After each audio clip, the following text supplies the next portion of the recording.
Indonesia sama Indonesia, Pak. Bapak sabar, Pak. Mau mengusir kami, Pak. Kan ada Pak kalau mau mengusir, Pak. Tidak, Pak. Kami tidak tahu lagi, Pak. Kami tak tahu. Kami tak tahu hukum nih, Pak. Tahu tak, Pak? Jadi nanti Ibu usulan Ibu. Iya, kami tahu. Kami minta bapak-bapak pulanglah dari sini.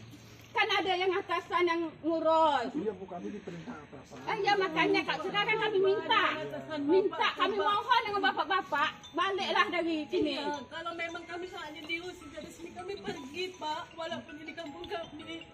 Tolonglah jangan kayak gini. Iya Bu, ini maksudnya sosialisasi aja Ibu. Iya, sosialisasi pun Pak, kami tak ngerti kayak gitu Pak. Penyampaian lah. Tidak, tolonglah Pak. Bapak Menteri dah turun. Ya, tolonglah Dengar dulu Pak.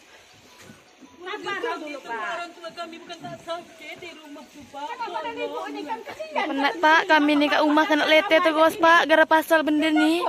Kami kena Pak. Janganlah kayak gitu kami ini masyarakat kecil Pak. Tolonglah. Jangan buat kami kayak Kalau kami kekerasan nanti kata bapak tak tahu hukum. Anarkis. Dia bilang anarkis. Nanti kita kumpulkan Bu, Ibu. Percuma Pak, kalau dikumpulkan warga takkan tak kumpul Pak. Mau datang, mau jumpa sama dia. Kami tetap tak hendak pindah Pak. Tolonglah Pak, kampung kami Pak. Betul bapak melindungi kami. Yang benar, bukan kami ngambil tanah BP Pak. Seandainya dibalik aja Pak, kampung Bapak yang direlokasi Pak. Gimana perasaan Bapak Pak?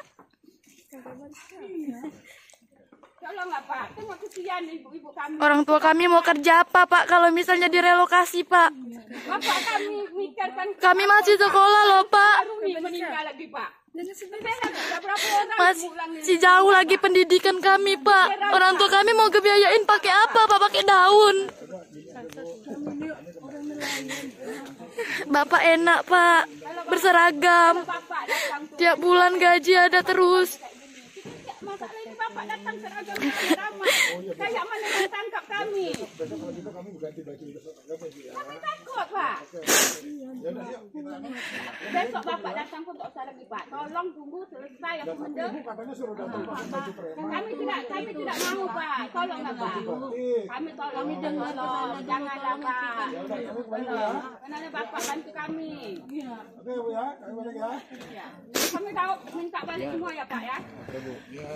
Jangan bapak nanti tinggal.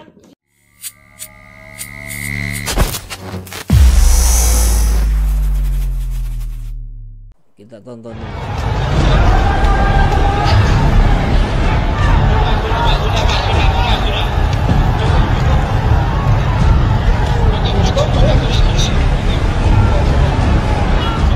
Juru bicara masyarakat adat tempatan, Keramat, Suwardi Monggak menyatakan bahwa warga di 16 kampung Melayu bakal bertahan dan menolak rencana relokasi rumah menyusul pengembangan proyek strategis nasional, PSN, Rempang Eco City di Batam. Jadi kami tetap bertahan, berapapun uangnya, kami tetap mempertahankan itu, sampai kapanpun. Kata orang Melayu, biarlah kami berdiri daripada kami hidup berlutut. Karena kami mau jadi tuan rumah di negeri kami sendiri, ujar Suwardi dalam acara konferensi pers YLBHI, Jakarta, Selasa 12 September. Suwardi mengatakan penolakan tersebut bukan didasarkan atas persoalan biaya ganti rugi rumah. Menurutnya, warga menolak rencana itu lantaran kampung tersebut bernilai sejarah dan telah ditempati ratusan tahun silam. Ini bukan soal pindah harga rumah dengan tipe 4x5 dengan luas tanah 500 meter. Kita tidak bicara itu, apakah dengan kita mengambil tawaran mereka marwah kita tetap terjaga, silsilah kampung juga tetap ada, kan tidak mungkin, ucapnya. Selain itu, Suwardi juga turut menyesalkan tindakan pemerintah yang menurutnya terkesan memaksakan rencana tersebut.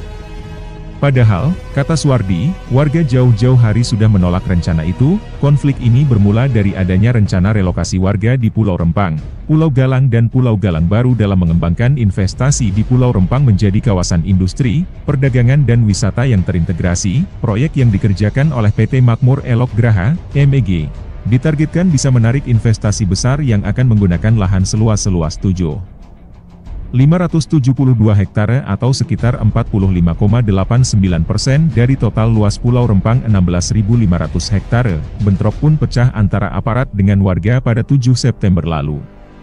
Aparat gabungan disebut memasuki wilayah perkampungan warga. Tak berhenti di sana, kerusuhan kembali terjadi pada 11 September saat ribuan warga menggeruduk kantor BP Batam, Kota Batam untuk menolak rencana relokasi dan meminta 7 masa aksi warga dibebaskan. Kami dipindahkan, kami mau kerja apa? Bayangkan kalau saya kami dipindahkan, apakah kami bisa melaut di situ? Pasti. Kami dibilang legal. Pasti ditahan sama investor. Baik, di 16 titik itu ada berapa kira-kira ribu orang yang mendiami di situ? 17.000 Bu. 17.000 orang ya? Iya. 17.000. Saya di kampus itu Tanjung Banon, Kecamatan Galang. Ya. Sebulan. Semuanya menolak. Semua menolak. Semua menolak. Satu lagi yang kami khawatirkan, yang kami pertanyakan, kenapa tokoh-tokoh Melayu, pembesar-pembesar Melayu diam dengan isu ini? Terutama pemerintahan pusat, Pak Jokowi dan Pak Maruf Amin dan sebelum menteri ada elemen yang ada dari Gubernur Kepulauan Riau, Pak Rudi 2 jabatan loh, Bupati Batam, Wali Kota Batam. Masa 2 jabatan itu tidak, mereka masih juga mau. Enggak, permintaannya apa? Yang pusat itu permintaannya tempat kami jangan digusur. Seperti yang kita surat persetujuan tadi itu ditantangin aja, sudah selesai, kami tak mau lagi. Apa isi dari perjanjian yang intinya tadi? Itu menolak 16 kampung ini direlokasi. Itu intinya itu Kak. Baik. Kami tidak menolak pembangunan, tapi jangan kami diganggu. Oke ya. Ya, saya lihat ya tidak ada keinginan yang macam-macam aneh-aneh dari rakyat. Mereka hanya ingin hidupnya tidak terganggu. Silakan mau bangun ini, mau bangun itu, asal rumah kami jangan diganggu. Itu sederhana saja, itu hak asasi manusia. Dia menempati itu sudah berketurunan-keturunan. Demi sebuah investasi, kemudian dia harus dipindahkan.